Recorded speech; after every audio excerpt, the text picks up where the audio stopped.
Hey guys, how's it going? I thought I'd show you how I'm replanting my Venus flytrap seedlings from the germination pot that I put them in about a month ago, and I'm going to transfer them there into this new pot. So I'm going to show you how I'm going about that. Stay tuned. Dr. GreenThumbs Savage Garden. So I got these seeds about a month ago from Steve Doonan. He runs Venus Flytrap Info, also flytrapforum.com. Definitely worth checking these links out. I'll put them also in the description. Get signed up to the forum. It's a good powerhouse of information. venusflytrapinfo.com. It's full of information. Whether you've just started growing Venus flytraps, or you just want to remind yourself, or you want to learn how to do other things like growing from seed or taking leaf cuttings, definitely worth checking those links out. So be sure to do so. Thank you so much, Steve, for sending me these seeds. I got around 500 seeds, and I can't believe it. I've probably nearly had about 500 germinate. Steve's got an amazing way of storing his seed in these little plastic tubes, as you can see. And even though some of the seeds were most of them were from 2013, I had a few from 2014 too, but nearly all of them have germinated, nearly 100%. It's crazy because normally Venus flytrap seeds don't last that long if you don't store them properly. They don't stay viable. They're tiny and they dehydrate. But I put these in some water for 5 days, and once they'd soaked up enough water, I just sprinkled them over my germination pod, and it's crazy how many have really germinated. So thank you very much again, Steve. I'm going to keep you updated on their growth, and if I get any special ones, I'll put your initials in the name. So, thanks again.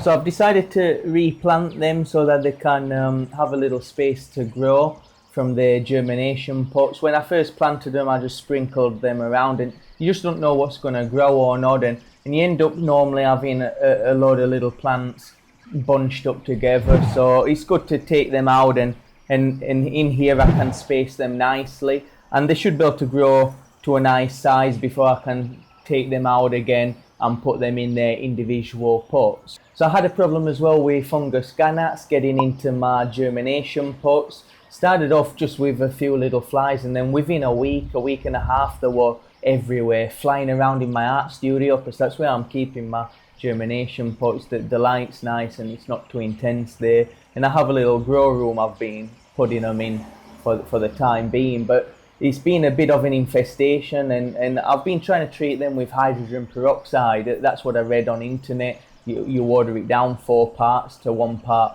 hydrogen peroxide. It's just oxygenated water. You can get it from the supermarket or the chemist. Comes in a bottle. It's normally 3% strength, and then you dilute it further. But that's what I read on internet, that it were really good, that it kills the gnat larvae on impact, and I tell you, it were rubbish. They were loving the hydrogen peroxide. They were swimming in it, beach balls, lilos, the lot.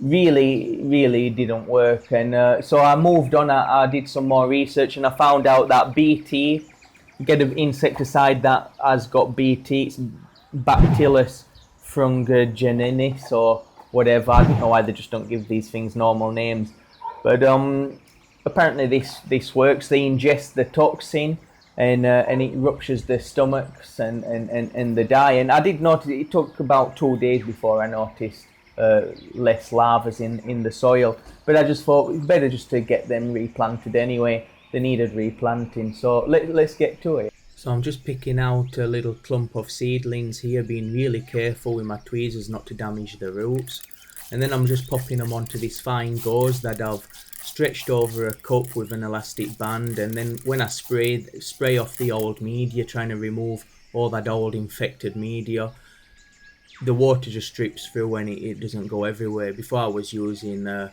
kitchen cloth, but I found this was easier.